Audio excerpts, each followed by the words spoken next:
Телевизор с использованием когнитивного процессора XR, невероятным OLED-изображением, реалистичной картинкой, объемным звучанием с технологией Acoustic Surface Audio Plus, оптимизацией под PS5, большим количеством различных технологий, алгоритмов, функций для качественной передачи изображения и звука, операционной системой Google TV, голосовым управлением, и это только малая часть того, что можно прочесть в рекламе. Телевизору под названием Sony Bravia XR-A80J 55 дюймов. Я его купил себе больше года назад и теперь готов рассказать. Всем привет, вы на канале Пользы.нет, меня зовут Саня, и здесь только быстрые обзоры и долгие стримы. И сегодня я расскажу вам о телевизоре, который я приобрел как раз во время ажиотажа, как только Sony сказала, что приостанавливает продажи в России. Их все еще, скорее всего, где-то можно купить, если где-то есть, я скину ссылку в описании, если нет, хотя бы посмотрите на спеки. Зачем он мне был нужен? Я купил плойку 5 на студию, и мне надо с чем-то играть. Проще говоря, дешевле и меньше ничего не существует, чтобы выдавало 120 Гц и был реально HDMI 2.1. Вы можете меня в комментариях каким-то образом просветить, может быть, вы что-то встречали дешевле с HDMI 2.1 и реальными 120 Гц на плойку. Я с удовольствием посмотрю, может быть, даже приобрету. Этот телевизор изначально, наверное, мне нужен был еще год назад, но меня в прямом смысле душила жаба. Но он дорогой. В итоге, так как у меня были рубли, я решил его приобрести. Сейчас протестирую, попользуюсь и расскажу вам. Как вы прекрасно видите, здесь есть у нас Google TV. Как вы прекрасно понимаете, что вот эта штука стоит и весит прям нереально много. С упаковкой этой штуковина весит 25 килограмм, и я устал ее тащить один. Хотя это всего 55 дюймов. По идее, проблем никаких переносом быть не должно. Было бы. Если брать настройки, то как настраивать Google TV, я думаю, вы все прекрасно знаете. Инструкция просто огромная. Будем читать. Разумеется, есть гарантийный талон и, разумеется, есть программа для управления. Если вы когда-нибудь видели подобный телевизор или не видели, но хотите увидеть, в ритейловских магазинах их море. Ощущение от картинки, конечно, вау. Но опять же, еще раз повторяю, я его брал исключительно для того, чтобы использовать для PlayStation 5. Что бы еще хотелось отметить? Пульт большой, не сказать, что супер удобный.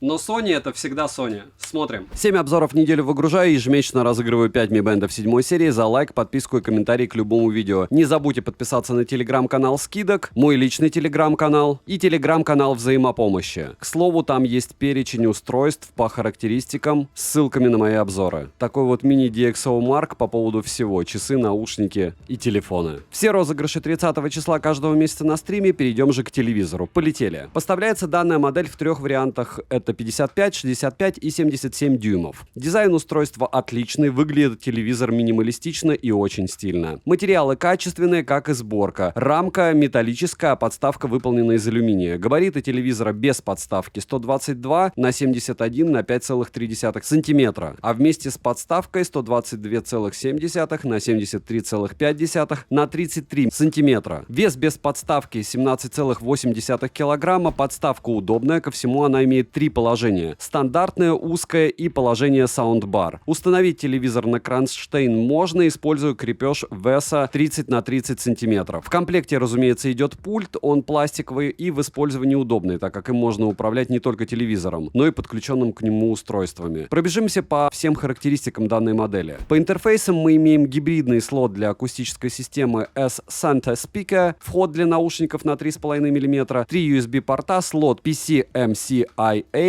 экспресс-карт, CL+, оптический аудиовход, разъем для интернета, 1 HDMI с ALLM, EARC, ARC и 120 Гц. И один это HDMI с ALLM на 120 Гц. Еще 2 обыкновенных HDMI. RF для телевизионной антенны, а также для спутникового телевидения. Установлен графический процессор Cognitive Processor XR, дисплей OLED 10 бит, производитель матрицы LG. Вот такая вот магия от Sony. Угол обзора горизонтали и вертикали 178 градусов. Разрешение для передачи видеосигнала 3840 на 2160p. Частота развертки от 40 Гц до 120 Гц. A80J поддерживает HDR10, HLG, IMAX Enhanced, Kalman, технологии для улучшения четкости XR 4K Upscaling. Для плавного и четкого изображения без размытия есть технология XR Motion Clarity. Для улучшения цвета XR XR Smoothing, XR Triluminous Pro и технология XR Color для контрастности, XR HDR Remaster и XR Contrast. Также есть алгоритм динамической подсветки. Режимов изображения на борту 11 видов, есть режим калибровки Netflix, большое количество различных функций для подгона цветопередачи под свои предпочтения, функции для улучшения качества изображения, цветовые профили и не только. Что касается звука. Для вывода звука используется технология Acoustic Surface Audio Plus. Динамики суммарной мощностью 30 Вт встроены в экран. Звучание качественное и громкости более чем достаточно. Но даже в случае с этим небюджетным вариантом, так скажем, я бы советовал использовать внешнюю аудиоакустику. Может быть, у супер огромных телевизоров акустики и достаточно, но при любом раскладе правильное расположение колонок ничего не заменит. Также есть поддержка Dolby Atmos, технология XR Surround для создания звука окружающего со всех сторон без установки дополнительных аудиоустройств. Разумеется, в настройках есть различные предустановки звучания, даже кастомный эквалайзер. На изменение настроек звука телевизор откликается отлично. Для четкой передачи голоса есть технология Voice Zoom 2. Голосовое управление также на борту, и отрабатывает оно хорошо. Есть возможность управлять умным домом, общаться в чате, подключив стороннюю камеру, устанавливать таймер, включение-выключение, таймер сна, переключение режимов энергосбережения и много еще различных полезных фишек, которые действительно удобно использовать, но необходимо привыкнуть. Операционная система Google TV, по-простому Android TV 10 версии. Внутренняя память 16 гигабайт, в стоке есть магазин с приложениями. Сторонние приложения устанавливать также можно. Интерфейс лично для меня удобный, система не виснет, ничего не тормозит и не лагает. Wi-Fi поддерживает только 5 серии, напоминаю, что это не супер новая модель. С другой стороны, 5 серии за глаза и за уши, а Bluetooth версии 4.2. Это очень старенький, но у меня он не глючил. Есть поддержка Chromecast, Apple AirPlay, Apple HomeKit. Для PS5 есть автоматическая калибровка HDR и режима изображения. Энергопотребление в рабочем состоянии 122 Вт. И, к слову, почему я все-таки его покупал, это был самый дешевый телевизор со 120 герцами честными на PS5. Вы можете со мной спорить по поводу выходов HDMI, версии 2.1 и кто что где выдает. Можете написать, кстати, свои предпочтения в комментариях, что дешевле, может также с плойкой работать и выдавать максимум. Что касается картинки в целом, она отличная по сравнению с обычными телевизорами, которые раньше были у меня на обзоре. И, разумеется, лучше, чем с Huawei, который у меня также дома стоит. Картинка плавная, четкая, настройки для цветопередачи гибкие. Все, что хочешь, можешь подкрутить. Но вот при просмотре фильмов я заметил, что яркие белые объекты кажутся слегка тускловатыми. Яркость, к слову, здесь 600 кандел на метр квадратный. Данную модель я приобрел, повторяюсь, для плойки 5. Отмечу, что для того, чтобы использовать PS5, для начала нужно убедиться в том, что PS5 подключена через необходимый HDMI вход, а также посмотреть в настройках, какой режим выбран для данного входа. Ко всему еще не помешает запустить игру и даже в игре подкрутить настройки изображения. Можно добиться просто великолепной картинки. Играть в консоль, используя A80J, одно удовольствие. Для примера вы можете наблюдать игру Человек-паук Майлз Моралес, но также я играл в шутеры, гонки, спортивные игры и тому подобное. Отмечу, что A80J можно использовать для постобработки видео и не только, да и в принципе для всего. Минусы: не совсем удобное размещение кнопок на пульте. Также замечу, что телевизор изредка не включается с первого нажатия на кнопку включения у меня. Но также отмечу, что положительных отзывов у A80J более чем достаточно. Читайте, выбирайте, ходите в магазины и смотрите. Цену можете посмотреть по ссылке в описании к видео. К слову, я покупал данный телевизор в 2 раза дороже, чем он стоит сейчас. Но, еще раз повторяюсь, на тот момент я думал, что их вообще не будет, это раз. А 2, я все равно доволен, потому что иначе я бы не приобрел подобный ТВ. Тем более, повторяюсь, что на момент покупки для плойки это был самый дешевый вариант. У LG были, но их раскупили. Резюмирую, Sony Bravia XR A80J на 55 дюймов это довольно маленький, хотя как смешно это говорить, но это и правда маленький, невероятного качества телевизор. Если вы хотите что-то попробовать из разряда премиума, то вот это начало этого премиума, при том, как вы прекрасно понимаете, это не последняя модель. Рекомендовать к покупке я его однозначно могу, опять же, только после того, как вы придете в магазин, вставите свою флешку с любимыми фильмами, попробуйте в тех сценариях использования, в которых вы хотели бы посмотреть на ТВ, который вы выбрали, и потом уже выбирать цену дешевле. Но на него однозначно стоит посмотреть, если у вас есть такая сумма. От меня девайсу однозначное да. Всем, кто посмотрел данный обзор, огромное спасибо. Пишите в комментариях, хотели бы вы такие обзоры на вещи, которые у меня уже давно, и вроде бы не стоит на них делать обзор, потому что они оверпрайснутые, но я считаю их достойными. Подписывайтесь на телеграм-канал Скидок Взаимопомощи, мой личный телеграм-канал. Добра и удачи вам, дорогие друзья.